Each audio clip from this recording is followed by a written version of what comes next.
பகை என்ன வந்தாலும் பதறாதவன், பதவிகள் தடுத்தாலும் பணியாதவன், ஊர் கூடி எதிர்த்தாலும் மிரளாதவன், ஒற்றையாய் பல பேரை வதம் செய்தவன்.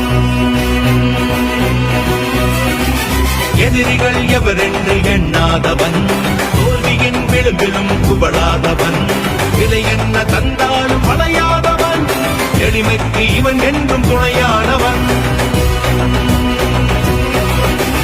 மலையாக நின்று மற்றோடு வென்று அடுத்த நடம் எதிர்வென்று அஞ்சாமல் நடமாடுவான். இதை போல மறைவாக வாழ்ந்தவன் இன்றுதான் மத யானை போல் வருகிறான்.